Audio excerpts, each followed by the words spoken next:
അസ്സലാമു അലൈക്കും. അപ്പോൾ ഇന്നത്തെ വീഡിയോ തലശ്ശേരി ബിരിയാണി ഇഷ്ടമില്ലാത്തവരാരും ഉണ്ടാവില്ല അല്ലേ. നമ്മുടെ കേരളത്തിലുള്ളവർക്ക് അതിൻ്റെ ഒരു സ്പെഷ്യൽ എന്ന് പറയുന്നത് അവരൊരു ഉള്ളിൻ്റെ വറവും ആ വറവിലേക്ക് ഇടുന്നൊരു സ്പെഷ്യൽ പൊടിയും കൂടാണ് കേട്ടോ. അപ്പോൾ ഇത് കണ്ടു നോക്കൂ, അവരെ രഹസ്യം മനസ്സിലാവും. നമ്മുടെ കോഴിക്കോടത്തെ ബിരിയാണിയും തലശ്ശേരിയും തമ്മിൽ നല്ല വ്യത്യാസമുണ്ട് കേട്ടോ.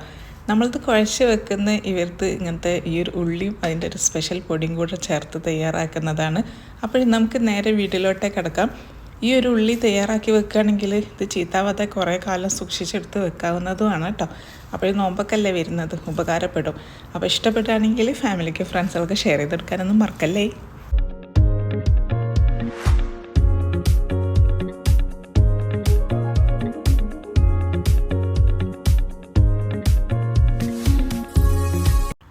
അപ്പോൾ ഈ ഒരു ഉള്ളി വറുത്തെടുക്കുന്നതിന് നമുക്ക് വേണ്ടത് ഉള്ളി തന്നെയാണ്. അത് കുറച്ച് അധികം എടുത്തുള്ളൂ കേട്ടോ, കാരണം നോമ്പൊക്കെ അല്ലേ വരുന്നത്. നോമ്പിന് ഇടയ്ക്കിടയ്ക്ക് നമ്മൾ ബിരിയാണിയൊക്കെ ഉണ്ടാക്കുന്നുണ്ടെങ്കിൽ നല്ല എളുപ്പത്തിൽ തന്നെ നമ്മുടെ പണിയും കഴിയും കേട്ടോ.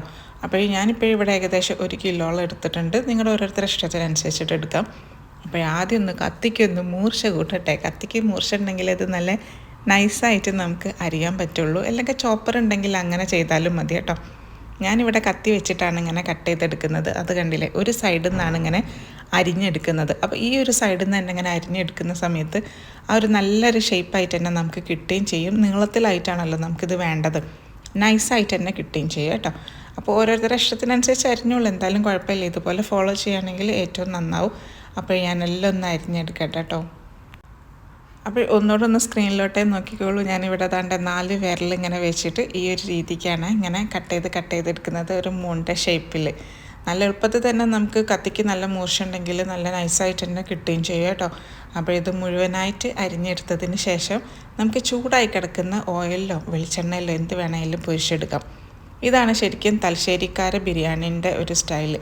നമ്മുടെതൊക്കെ ചല്ല് ഇങ്ങനെ ഉള്ളി വറുത്തിട്ടുള്ള ഒരു സിസ്റ്റം അല്ല കേട്ടോ, ഒട്ടാകെ കുഴച്ചിട്ട് വെക്കുന്നതാണ്. അത് ഞാൻ ഇതിന് മുൻപേ തന്നെ ബിരിയാണീൻ്റെ വീഡിയോസൊക്കെ ഇട്ടിട്ടുണ്ടായിരുന്നു. അപ്പോൾ ഇതാണ്ട് തലശ്ശേരിക്കാർ സ്പെഷ്യലായിട്ടുള്ളത് ഉള്ളി വറവാണ്. മുഴുവനായിട്ടും അവർ ബിരിയാണിയിലോട്ടേക്ക് എടുക്കുന്നത് ഉള്ളി വറുത്തെടുക്കുന്നത് തന്നെയാണത്. അപ്പോൾ ഇതാണ്ട് എല്ലാം ഞാനൊന്ന് കുഴച്ചിട്ടുണ്ട് കൈ വെച്ചിട്ട്. നമുക്കിതിങ്ങനെ അടർന്ന് കിട്ടണം. എന്നിട്ട് ചൂടായി കിടക്കുന്ന ഓയിലിട്ടിട്ടാണ് ഞാനിപ്പോഴും പൊരിച്ചെടുക്കുന്നത്. അപ്പോൾ ഓയിൽ കുറച്ച് അധികം ക്വാണ്ടിറ്റിക്ക് തന്നെ ചീനച്ചട്ടിയിലോട്ടൊക്കെ ഒഴിച്ചെടുത്തോളൂ, കാരണം കൂടുതൽ ഉള്ളി ഉള്ളതല്ലേ. അപ്പോൾ ഇത് മുഴുവനായിട്ട് നല്ല രീതിക്ക് പൊരിഞ്ഞ് കിട്ടണം. ഇത് ഒറ്റ ട്രിപ്പിലല്ലേ പൊരിക്കുന്നത്. ഞാനിവിടെ ഒരു 4 ട്രിപ്പായിട്ടാണ് ഇങ്ങനെ പൊരിച്ചെടുക്കുന്നത്. അപ്പോൾ ഉള്ളി ഓയിലിലേക്ക് ഇട്ട് കഴിഞ്ഞതിന് ശേഷം ഒരു സ്പൂണ് വെച്ചിട്ട് ശരിക്കും ഒന്നിങ്ങനെ ഇളക്കി കൊടുക്കണം, അല്ലെങ്കിൽ എല്ലാ സ്ഥലത്തും കറക്റ്റായിട്ടുള്ള മുരിശൽ കിട്ടൂല കേട്ടോ. അപ്പോൾ ഇങ്ങനെ ഇടയ്ക്കിടയ്ക്ക് ഇളക്കി കൊടുക്കാൻ വേണ്ടി മറക്കല്ല കേട്ടോ, എന്നാലേ അത് എല്ലാ സ്ഥലത്തും കറക്റ്റായിട്ട് മുരിശൽ കിട്ടുള്ളൂ. അപ്പോൾ ഇതാണ്ട് ഇതൊരു ഗോൾഡൻ ബ്രൗൺ കളറാകുന്ന സമയത്ത് നമുക്കിതൊന്ന് കോരി മാറ്റാം. നേരെ ഒരു ടിഷ്യൂ പേപ്പറിലേക്കാണ് ഇട്ട് കൊടുക്കുന്നത്. അതിലുള്ള ഓയിൽ എന്തെങ്കിലും ഉണ്ടെങ്കിൽ പൊയ്ക്കോട്ടെ വിചാരിച്ചിട്ടാണ്. കാരണം ഞാനിത് ഫ്രിഡ്ജിലോട്ടേക്ക് എടുത്ത് വെക്കാൻ വേണ്ടിയിട്ടും കൂടാണ് ഇത് തയ്യാറാക്കുന്നത്. കാരണം ഇപ്പോൾ നോമ്പൊക്കെ അല്ലേ വരുന്നത്. നോമ്പിന് ഞാനിവിടെ ഇടയ്ക്കിടയ്ക്ക് ബിരിയാണി ഉണ്ടാക്കും. അപ്പോൾ ഇതിങ്ങനെ കുറേ സമയം ഉള്ളി അരിഞ്ഞിട്ട് സമയം പോക്കേണ്ട ആവശ്യമില്ലല്ലോ. ഇത് പിന്നെ വറുത്തിട്ട് ഫ്രിഡ്ജിലോട്ടേക്ക് എടുത്ത് വെക്കുകയാണെങ്കിൽ നമുക്ക് നല്ല ഉപകാരമാവും.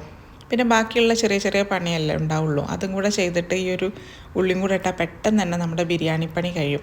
അപ്പോൾ ഞാനിത് പിന്നെ ലാസ്റ്റത്തെ ഉള്ളിൻ്റെ പൊരിക്കലും കൂടാണ് എപ്പോഴും ഇവിടെ നടക്കുന്നത്. അതിലോട്ടേക്ക് ഒറ്റ തണ്ട് കറിവേപ്പില മാത്രം ചേർത്ത് കൊടുത്തിട്ടുണ്ട്, ഒരുപാടൊന്നും വേണ്ട, ഒറ്റ തണ്ട്. എന്നിട്ട് ദണ്ടെ വറുത്തെടുക്കുകയാണ്. അപ്പോൾ ഇതാണ്ട് ഞാൻ അരിഞ്ഞു വെച്ച ഉള്ളി മുഴുവനായിട്ട് പൊരിച്ചിട്ടില്ല, പകുതി പൊരിച്ചിട്ടുള്ളൂ, ബാക്കി ഇനിയും പൊരിക്കാനുണ്ട്. അപ്പോൾ ഈ പൊരിച്ച ഉള്ളിൻ്റെ ചൂടെല്ലാം തണിഞ്ഞ് കഴിഞ്ഞതിന് ശേഷം മാത്രം നമുക്കിതിൻ്റെ മുകളിലോട്ടേക്ക് 1 ടേബിൾ സ്പൂണോളം ബിരിയാണീൻ്റെ മസാല പൗഡർ ഇങ്ങനെ തൂവി കൊടുക്കണേ. ഇതാണ് അതിൻ്റെ ഒരു ഹൈലൈറ്റ് എന്ന് പറയുന്നത് തന്നെ. എന്നിട്ട് ശരിക്കും ഒന്ന് മിക്സ് ആക്കണം. അപ്പോൾ ഞാൻ നേരത്തെ പറഞ്ഞിട്ടുണ്ടായിരുന്നു, പകുതിയെ ഞാനിവിടെ പൊരിച്ചെടുത്തുള്ളൂ, പകുതി ഇനി ഇവിടെ ബാക്കിയുണ്ട്. അപ്പോൾ 1 കിലോ വലിയുള്ളി എടുത്തിട്ട് പൊരിക്കുകയാണെങ്കിൽ 2 ടേബിൾ സ്പൂണോളം ബിരിയാണീൻ്റെ മസാല പൗഡർ ചേർത്ത് കൊടുക്കാൻ വേണ്ടി മറക്കല്ലേ.